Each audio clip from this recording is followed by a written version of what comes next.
le damos la bienvenida a Gerardo Ortega, él es analista jefe, asesor financiero. ¿Qué tal, Gerardo? ¿Cómo estás? Muy buenos días, bienvenido.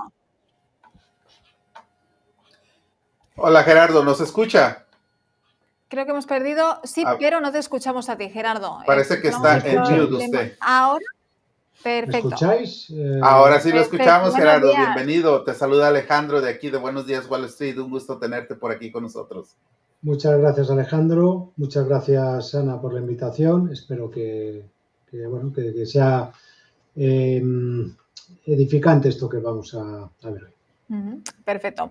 Bueno, vamos a hablar del sector de semiconductores, ¿no? Que está de moda y está mostrando señales que merecen especial atención, particularmente desde julio de 2024, cuando, Gerardo, el sector dejó de marcar nuevos máximos mientras que el resto del mercado continuaba, ¿no? Esta tendencia alcista que hemos estado viendo.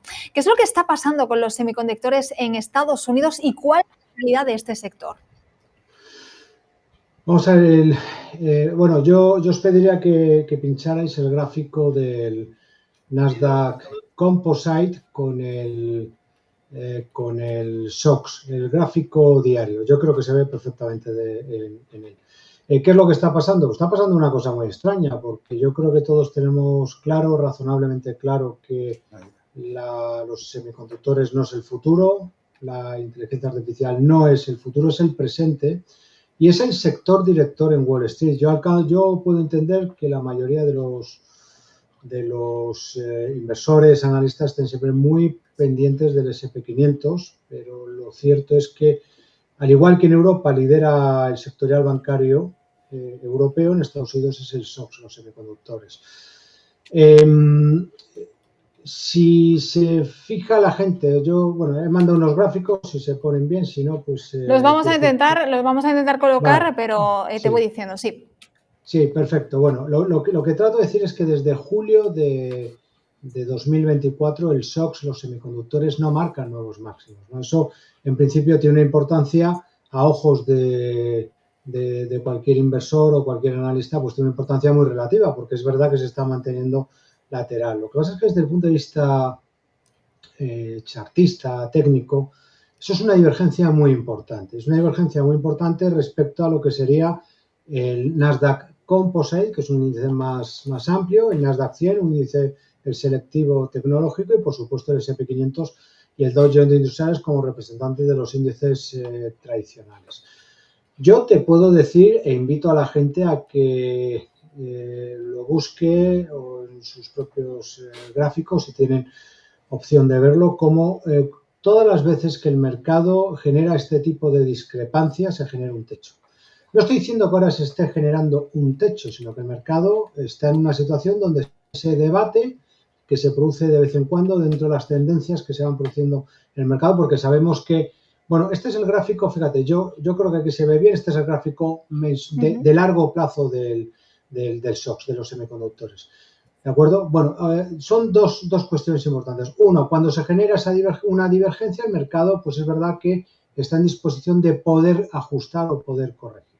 Bueno, eso por un lado. Segundo punto, y es lo que tenemos ahora, porque, insisto, desde julio de este año no marca nuevos altos. Si nos fijamos en este gráfico, que es un gráfico mensual del SOX, precisamente del largo plazo, podemos distinguir tres cuestiones fundamentales. Una, que es la parte sombreada en gris, que es la corrección de todo el alza previa hasta el año 2000, recuerden la crisis.com, y a partir de ahí, como en el año 2002-2003 se genera el alza, que es el actual alza que estamos viviendo, que es toda la zona sombreada en amarilla. Todo ese alza que está sombreada en amarilla es un movimiento muy amplio, el que estamos viviendo. Por eso, Nvidia ha subido un 108.000%. Cuando hablamos de un 108.000%, estamos hablando de una auténtica barbaridad. En ocasiones nos llevamos las manos a la cabeza porque la vemos corregir un 15% o la vemos, en fin, pues a veces tomarse esas pausas como se ha podido tomar pues una Apple o un Amazon, ¿no? Lo que yo sí intento transmitiros y que espero que la gente entienda es que el alza que estamos viviendo sigue viva, eso no hay duda alguna, es esa zona sombreada en amarilla, y que todas esas elipses que están sombreadas en blanco son correcciones de esa tendencia alcista. Por eso solemos decir los gestores, los analistas, aquello de buy the dips, es decir, compro las correcciones. Esas son correcciones de un mercado alcista. ¿Dónde va a venir el verdadero problema, Ana? Pues cuando el mercado entre en fase de reacción de todo el movimiento nacido en marzo 2009. Marzo 2009 es el mercado y no ha sido corregido, es el que nace tras la crisis subprime. Y es un mercado que, bueno, pues que sigue vivo. ¿Qué es lo que ocurre? Que sabemos una cuestión que es importante, que es que el alza nacida en marzo de 2009 no ha sido corregida, y dos, sabemos que hay una divergencia importante de los semiconductores respecto al resto. Insisto, si alguien cogiera un gráfico comparativo del Nasdaq Composite o Nasdaq 100 o Dow Jones o S&P 500 respecto al SOX, verán que el SOX ahora mismo, ahí se ve perfectamente cómo estamos a un 20%. A un 20% de los máximos que se marcaron en julio. El Nasdaq Composite, si lo veis, pues está lateralizando ahí arriba. Y hay dos detalles en este gráfico que son muy llamativos. DeepSeek. DeepSeek es, si nos fijamos en el gráfico de abajo, que es el del SOX, el de los semiconductores, veremos que hay una zona muy amplia sombreada en naranja. ¿Eso qué es? Un hueco diario y semanal que se abrió la semana pasada como consecuencia del shock que supuso pues, conocer que esta tecnología estaba en el mercado y que además, oye, exigía menos costes y tenía una, vamos a decir, fiabilidad razonablemente buena respecto a las actuales que hay en Estados Unidos, ¿no? Bueno, ese hueco que se ha abierto a la baja es de un 6% en las cotizaciones. Tiene una importancia relativa. Digo por qué, porque es un hueco que es anormal, es un hueco semanal y esta semana, fijaros cómo sombreo de nuevo en naranja, se ha abierto un hueco como consecuencia de esos aranceles que, por cierto, Trump ya había prometido en campaña que iba a poner. El mercado, lo que trato de decir es que tiene una oportunidad, si es que las huestes bajistas quieren lanzar el mercado hacia abajo, muy importante. ¿Qué es lo que sucede? Que viéndose el gráfico que vemos que estábamos antes viendo del Nasdaq Composite y del Nasdaq Composite arriba y del SOX abajo, si os fijáis, el Nasdaq Composite está lateralizando, no ofrece, no amenaza. No hay ningún, o sea, en estos momentos no está poniendo ningún pero a la actual tendencia del mercado, que como digo, viene desde marzo de 2009. Lo que yo sí digo, y no tengo ningún problema en decirlo, es que si el SOX pierde la zona 4.770, es decir, la línea azul que está trazada abajo, si el Nasdaq Composite pierde esa línea azul también que se ven en su gráfico, es decir, los mínimos de enero 2013, y hace lo mismo el S&P 500, el Dow Jones y el Nasdaq 100, el mercado va a tener un serio problema. Y digo un serio problema, ¿por qué? Porque desde mi punto de vista no se va a ver, no sé si lo percibís ahora hablando con nuestros analistas, no hay miedo en el mercado.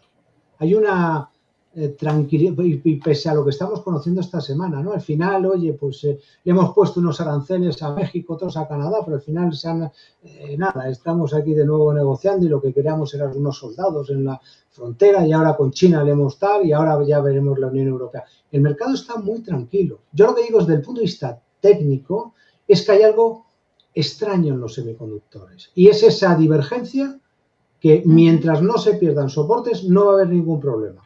Ahora, como se pierdan, sí puedo decir que estaríamos ante una situación un tanto compleja porque sabemos las cosas como empiezan, pero no cómo acaban. Y como es razonable, y ya termino, cualquier corrección que tuviéramos en el mercado siempre se va a ver como un buy the dips, ¿no? Que es lo que hemos comentado antes.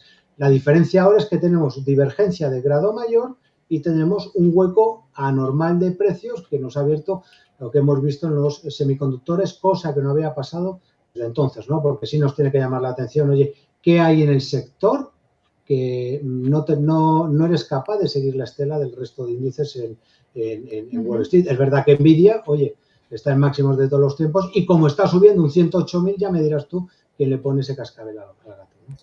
Claro que sí.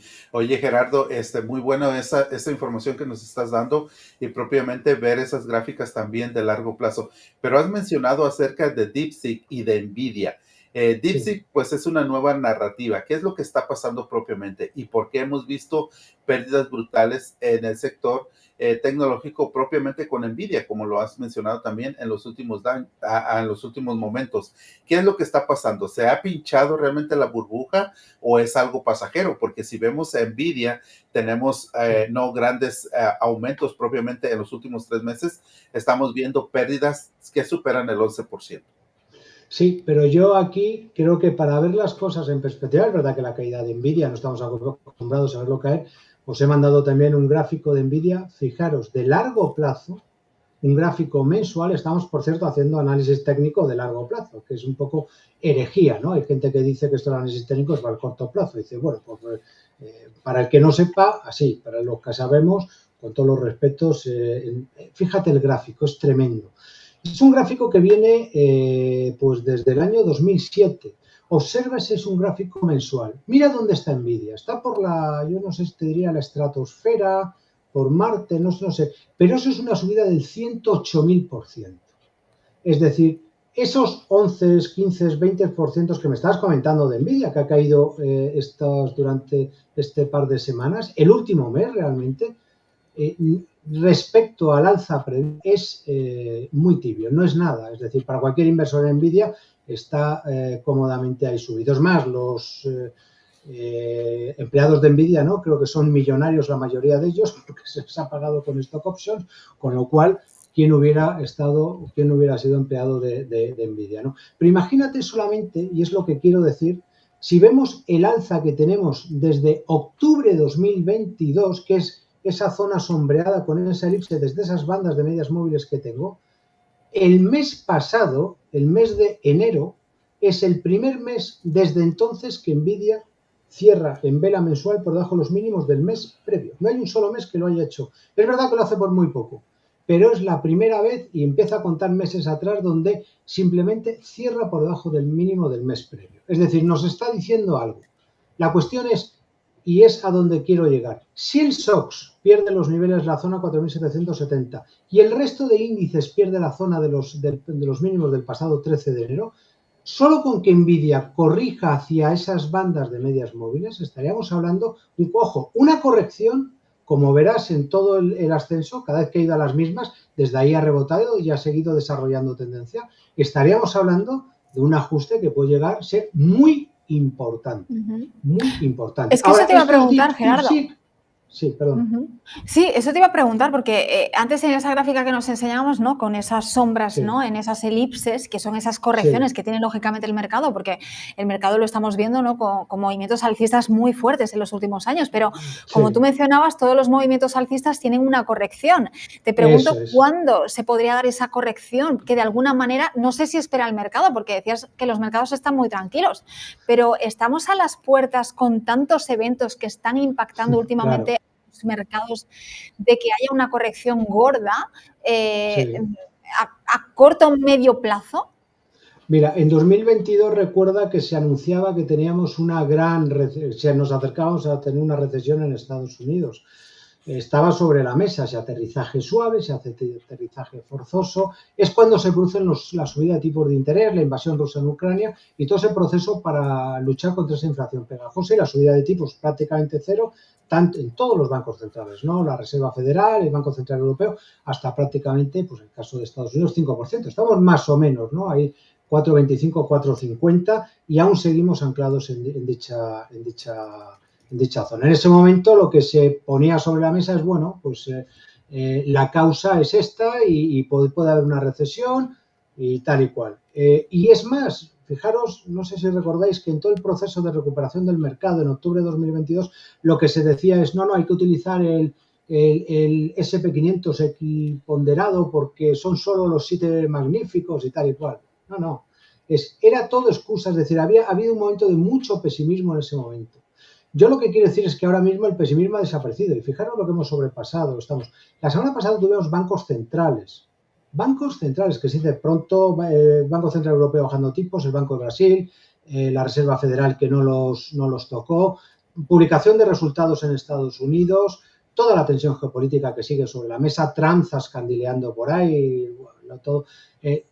Y el mercado lo ha ido sobrepasando todo, es decir, no hay miedo en el mercado. Yo es al menos la sensación. Cuando yo intervengo con algún que otro analista en otros programas aquí en España, siempre es lo mismo, que no ha pasado nada. Y es verdad que no ha pasado nada, pero lo que tú dices, y es lo que yo planteo, si hubiera una pérdida de soportes, porque a mí sí me llama la atención, yo no estoy mirando al SP500, yo estoy mirando al SOX, a los semiconductores, pero si hubiera, por ejemplo, una corrección en Nvidia, desde estos niveles, solamente a esas bandas de medias móviles que están ahí al lado, sería un 70%. Porque claro, la corrección ha de ser proporcional y el gráfico hay que ponerlo en la escala semilogarítmica. ¿Por qué? Porque no es lo mismo subir esto de 1 a 2, que es un 100%, que de 100 a 101, ¿no? Para verlo en su justa medida. ¿Puede haber esa corrección? La respuesta es sí, pero si el SOX no pierde esos niveles, si no se pierden las zonas señaladas y se le ocurriera a los semiconductores seguir con esta escalada alcista sobrepasando los altos de julio, ya te digo que tendríamos, la tendencia seguiría viva, sabríamos a posteriori que esto es un buy de dips, la divergencia estaría por confirmarse, porque ya te digo que cualquier reacción en el mercado, ajuste, caída, siempre viene precedida de una divergencia, porque sería, para que nos hagamos una idea, es la teoría de Dow. Esto es como si nos vamos a hacer un análisis de sangre, hombre, no pasa nada si tengo los leucocitos un poquito arriba, pero si tengo excesivamente disparado una cosa, eso hay que mirarlo, porque puede ser serio. Eso es lo que trato de decir. Entonces, en principio, bueno, pues vamos a ver qué es lo que pasa en esta zona. Yo a mí me dicen DeepSeek, no digo que no sea así, pero DeepSeek se conocía desde un mes y pico antes, al menos que yo sepa, o 2 meses antes, lo que es esta tecnología. Y por otro lado, esta divergencia viene desde julio-agosto de 2024. O sea, los semiconductores, lo que yo puedo decirte, Ana, es que hay algo raro. No sabría muy bien explicarte el porqué. También te digo, esto que pasó en su momento, a mí me pilló gestionando carteras en una agencia de valores en el año 2007. Hubo un momento que se apareció una divergencia de este grado, con un SP500, recordar que superaba un Dow Jones que superaba los máximos del año 2000 por 2000 puntos, una cosa así, la crisis.com. El SP500 no lo hizo y el mercado se nos cayó. Con el tiempo lo etiquetamos y lo llamamos crisis subprime. Entonces, que se entienda lo que quiero decir. No estoy diciendo que vaya a venir nada negativo o una gran caída. Estoy diciendo que la situación desde el punto de vista técnico para mí es muy seria. Ok, bueno, Gerardo, sí, la verdad que es impresionante ver y analizar, es muy importante, ¿verdad? Analizar qué ha sido en el pasado, particularmente en esos momentos donde el mercado ha tenido grandes cambios. Te quiero hacer una pregunta en este momento. ¿Cómo tú ves el mercado ahora que Trump ha llegado a la Casa Blanca de nuevo? Durante el año pasado vimos más de 54 récords históricos, nuevos precios altos dentro del SP500. Claro. Incluso desde las elecciones al momento, la bolsa de valores ha tenido un crecimiento de más del 5%. Caso contrario, de ahora, del día 20 que Donald Trump entró a la Casa Blanca oficialmente, no ha habido ningún cambio. No estamos en terreno positivo, no estamos en terreno negativo. Estamos en el mismo momento en que él entró. ¿Qué es lo que tú ves al momento? El mercado que se lo está pensando. Tengo un gráfico muy atractivo que os he mandado también del Dow Jones de largo plazo, pues se ve perfectamente. Yo creo que lo que está pasando. Tú dices 50 y tantos nuevos máximos fíjate el gráfico. Esto es un gráfico de largo plazo, y esto viene desde 1910, yo creo que es, más o menos. Para que nos hagamos una idea, si os fijáis arriba a la derecha, ahí estamos cotizando, arriba del todo, estamos en subida libre. ¿Cómo no va a estar? Porque el SP500 hace lo mismo que el Dow Jones, exactamente lo mismo, son 2 gotas de agua. Lo que pasa es que uno tiene 500 valores y por eso se sigue más, otro tiene solamente 30, que es el Dow Jones de industriales. La cuestión es 50 y tantos máximos registros nuevos, claro, es que estamos en subida libre. Y darle la vuelta a un mercado es muy difícil. La última corrección que tuvimos, el último mercado bajista, es la zona que está sombreada ese es el rectángulo a la derecha del todo, yo creo que es azul más o menos, porque incluye la crisis.com y la crisis subprime. Y el alza que estamos viviendo es la que viene donde está la flecha roja. Eso es lo que no ha sido corregido, para que nos hagamos una idea. Otros mercados, otras correcciones que han sido en tiempo, también está sombreada en azul. Podemos verlo pues fue todos los años 60, 70, 80, toda la crisis del petróleo. Y luego, por supuesto, también lo he sombreado, la crisis del 29. Todo lo demás estamos hablando de un mercado que es permanentemente alcista. Por eso los gestores están siempre comprados. Es razonable. para que nos hagamos también y pongamos en perspectiva, la crisis del COVID la he sombrado en amarillo. Es una caída dentro de un mercado alcista, cae y se va para arriba. Esa crisis del COVID es la misma caída, pues por ejemplo, todo el mundo recuerda el crash del 87, también sombreado en amarillo. Es una caída rápida y el mercado sigue la estela. Por eso hemos seguido subiendo. La cuestión es, sabemos que está en subida libre, sabemos que es muy complicado darle la vuelta a este mercado, pero insisto, en este momento donde viajamos en subida libre, por eso antes hacía un poco la broma, estratosfera o por Marte o lo que fuera, ¿no? Pero la cuestión aquí fundamental es, y yo es donde pongo el interrogante, semiconductores, sector director, divergencia, estamos un 20%, no pasa nada por el momento porque estamos lateralizando, la tendencia sigue viva, pero con Trump, sin Trump, con aranceles, sin aranceles, el mercado no necesita una excusa para caer. El tema es cuántas veces os han advertido, cuántas recesiones se han anunciado en Estados Unidos que luego no se han producido. Yo diría que todas. Todas. O sea, de hecho, lo último que este verano estábamos hablando, ¿no? No hace mucho estábamos hablando de que se venía una recesión, una corrección, en fin, y fíjate cómo estamos a día de hoy, ¿no? Sí. Y se iba a desinvertir la curva de tipos y entonces a los 6 meses, ¿no? Porque fíjate qué forma más snob de hacer chartismo. Se desinvierte en la curva de tipos y a los 6 meses tenemos una corrección. Dice, bueno.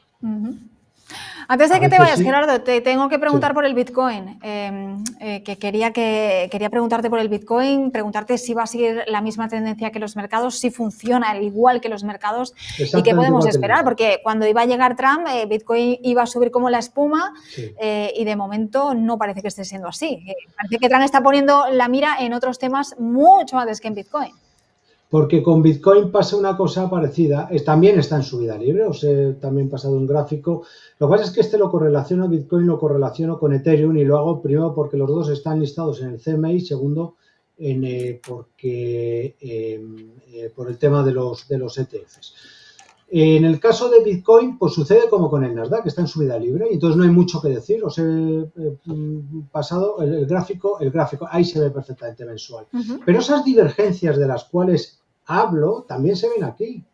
Y me voy a ir, recuerda, 2022, cuando caía Bitcoin con tanta fuerza. No sé si os podéis fijar en el gráfico de arriba, que es el gráfico mensual de Bitcoin, cómo Bitcoin justo cuando marca mínimos es donde se gira, donde se da la vuelta. Uno dirá, bueno, claro, porque ha marcado un mínimo. No, pero fijaros en Ethereum cómo no hace lo propio. Eso es una divergencia alcista. ¿Qué quiero decir con esto? Pues es la figura de espejo de lo que, por ejemplo, ahora está pasando arriba. Observar, yo lo sombreo en rosa con Bitcoin cuando llega en el año 2024 y marca nuevos máximos. Fijaros cómo Ethereum no hace lo propio y se produce la corrección. Fijaros cómo Bitcoin ha vuelto a marcar nuevos máximos y sigue ahí parado. Veremos probablemente caídas en Bitcoin, o lo que es lo mismo, ajuste de ese movimiento alcista y también en Ethereum, en la medida que el Nasdaq, porque están muy correlacionados, pues pierdan esas zonas de soporte. Aquí también tenemos divergencia, es algo yo creo que bastante notable, se ve en el gráfico. También, es más, la gran caída que tuvo Bitcoin en el año... la que se inicia en el año 2022 viene de una gran divergencia. Fijaros cómo arriba Bitcoin repite máximos y como Ethereum cierra el mes por encima. Por eso los sombreros rosas se nos viene para abajo, ¿no? El tema es irrelevante si Bitcoin va a llegar a 100, porque todo el mundo está mirando a eso, ¿no? ¿Qué va a marcar 103.000? ¿Va a llegar a los 110.000? Da igual, está en subida libre. Es como el Nasdaq. La cuestión no es esta, la cuestión es si va a seguir subiendo. Y yo podría decir, probablemente sí, o de hecho lo razonable es que sea así, insisto, mientras la tecnología en Estados Unidos no pierda zonas de soporte. Bueno, realmente impresionante estas gráficas que estamos viendo, aunque es a tiempo pasado, ¿verdad? Pero nos da mucho que ver hacia el futuro. Gerardo, ¿cómo ves tú el oro? ¿Sigue siendo realmente un activo de refugio o qué es lo que puede suceder de aquí en adelante?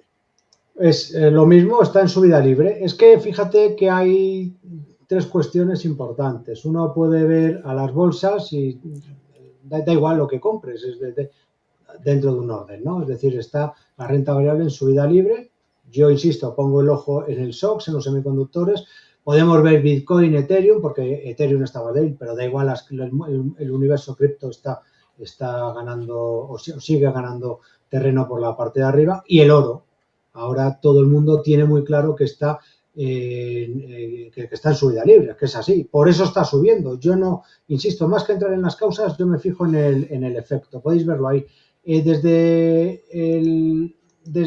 Fijaros, tengo una flecha amarilla, perdón, una flecha roja desde esos mínimos de octubre de 2023. No hay un solo mes que el oro haya cerrado por debajo del mínimo del mes previo.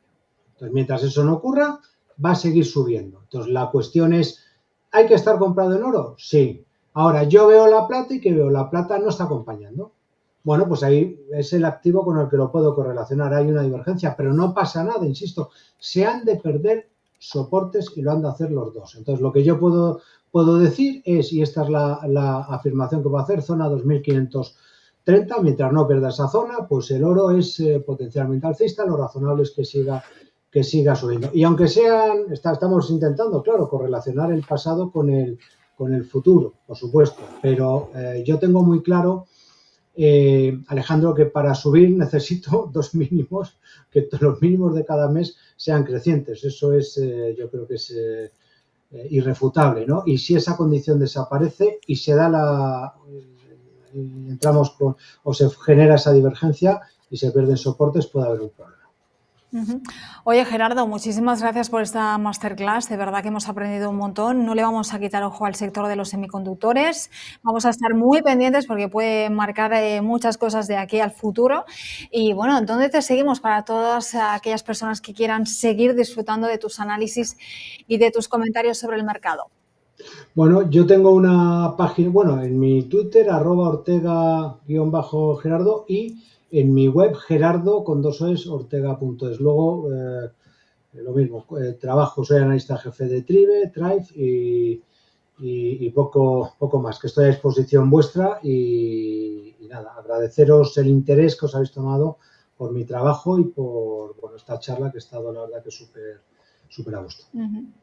No, gracias a ti por este tiempo que nos has dedicado. O sea, los que hemos aprendido somos nosotros. Gracias a ti por darnos la oportunidad de tenerte en el programa. Gracias. Alejandro. No, pues agradecerle a Gerardo y bueno, esperamos pronto nos pueda volver a acompañar aquí en Buenos Días Wall Street. Pues bienvenido. Faltaría más, Alejandro. Gracias por todo.